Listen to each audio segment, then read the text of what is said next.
This is on. Can you hear me? Yeah, yeah, it is. Okay, good.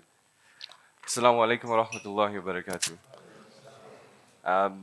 Yeah, I'm a bit fluish. I've been trying to battle this, so if my voice doesn't come across too well, I do apologize in advance. Okay, that's me. We're not going to go through that. I don't know why. So the purpose of my talk today is actually, I got a call from Ismail asking me, don't you want to talk about what you've done, what your research, and Ismail, how does this fit into tech? And how do I fit into tech?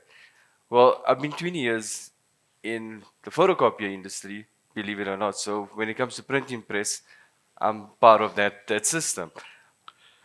But every single one in this room today is a leader. And how we lead is a pure example of how society sees Muslims as. And my study on dysfunctional leadership, about 80% of my people that I interviewed were Muslim. And the statistics that came out of it was rather shocking. So today I'm going to discuss briefly my findings on dysfunctional leadership, how we can explore the, the bridging between what Islam says and what is actually happening. And that I actually discovered by my 7-year-old son when I was sitting after my paper deciding what am I going to do next. And he simply asked me, what does Islam say? And that's where I'm trying to bridge that gap of what I found in my study. Okay. So what is the importance of ethical leadership? Growing up, a little young boy in Indonesia, every time you go to a function, a death, or any of these things, you hear the elders speaking, and one common thing, and I doubt anyone can stay against, is don't work for our people. Our people are the worst to work for. And I doubt you can growing up thinking that I shouldn't work for someone that is either Muslim or Indian, because they're either going to do me down or they're not going to pay me. I'll get paid on the probably a second of the next month. But that is what the people outside are seeing. And how do we change that? The second thing, that if you look at the media and you look at underworld, you see a Muslim name.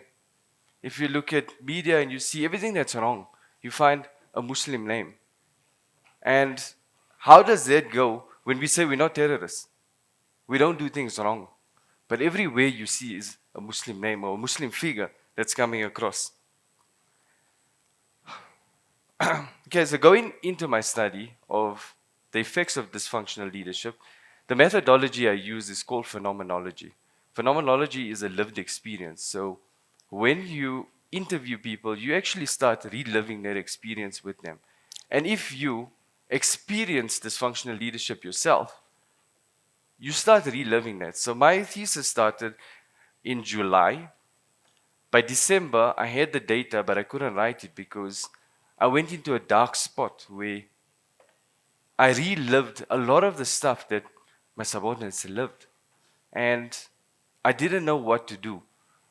I lost my supervisor at that time because he had other intentions, and I lost my way.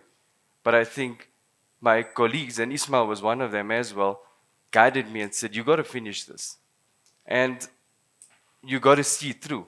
Because my alternate topic was something silly like how do we do electric vehicles in South Africa, because I'm passionate about cars, but I was hiding from the fact that dysfunctional leadership resides within me, it sits within me. I got through the paper, and some of my findings were leaders have poor communication skills. Okay, they might say something, but they do the absolute opposite. There's a lack of accountability with our leaders. We look to shift blame. It wasn't me, it was because of this. And ethical shortcomings. And I think the biggest thing was the resistance to change. My father did it, my grandfather did it, This is how I will do it, and will continue doing it because generations down the line, it is the right way. But is it the right way? Authoritarianism, I'm the man. I'm the boss, I'm the husband, I'm the wife, I'm the authority figure within this house, within this business. Because I'm the CEO, I call the shots, I do what I need to do. No one else gets the choice. Lack of empathy, he's forever sick. His father's, this is the 7th time his father died. What is it? There's something that's deeper there than that's the 7th time that his father died. And conflict resolution, we run away from it. So as a leader, there's a thing called human resource management that you cause the problem, but you run to HR and HR needs to sort it. You run away from your problems. And I might get shot for this afterwards, but it's okay. What does it have as an impact on an individual? Let's start with organizations. So there's no trust in organizations. When there's a dysfunctional leader, you lose trust within an organization. It decreases your productivity, efficiency. Your employees don't want to come. There's a thing called quiet quitting. If you don't know of it, you're in denial. People quit. They just do whatever they need to do from 9 to 5. Get done, go home. You'll never get maximum out of them. That's because of a bad leader. It impedes innovation and growth. In a time where we as a Muslim Ummah need growth and innovation, if you have a dysfunctional leader, or like you said, a leaderless society, we're never going to get that. And it harms the overall success. So if we're talking of an Ummah, and if it's a Muslim Ummah, if we don't have strong leaders, we'll never be successful. Dysfunctional leader at home and how it affects people at home. So we have, forgive my drawing, it's the best I could do. At work, you are the victim, but at home, you're the tyrant. Because what do? You replicate whatever happens at home, at work, at home. Because at home, I am the father figure. I can use me as an example. Because I realized it through my study. That whatever happened at work, I didn't leave it. I carried on. I didn't pause. I got home. My son threw a tennis ball towards me. I got irritated. I lashed out at him. It wasn't him or a tennis ball. It was what happened at work that I brought home. And I did not leave work at work. I had a philosophy that was wrong as well, and I admitted it to all my staff that when you walk in through the office doors, leave your home at the door.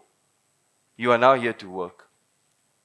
However, I realized that 90% of the problems that happen at home starts at work. A lot of the divorces that happen start at work.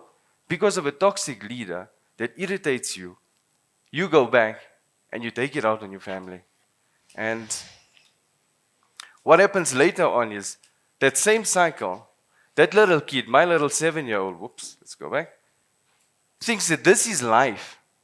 You need to be rude, you need to be arrogant, you need to have these outlashes. And he becomes, or she becomes the leader one day.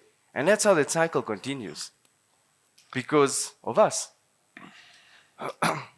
And then the little 7-year-old came to me and says, but Islam is the answer. So how do we take Islamic principles as a remedy? And I'm going to try and work on 5 principles. And it's fairly simple when I looked at it later. And the first one that I would say is amana. And we've lost a lot of trust, but it's a simple line of don't work for our people. That's losing trust, that's losing honesty, that's losing integrity. How do we rebuild that? So that we can become the society that the Prophet ﷺ wanted us to be. Okay? Adl, justice and fairness. Yes, we are doing fantastic in showing our support for our brothers in Palestine. That's great, we do that. But what about when there's injustices in our own house, in our own offices? We turn a blind eye, it's not my problem. My neighbor's got a problem, it's not my problem, someone else's problem. Call the cops. Is that how society should act? Is that what Islam teaches us? Shura. It's a simple thing. Huh? We go for Gersh, we make mashura before we go anyway.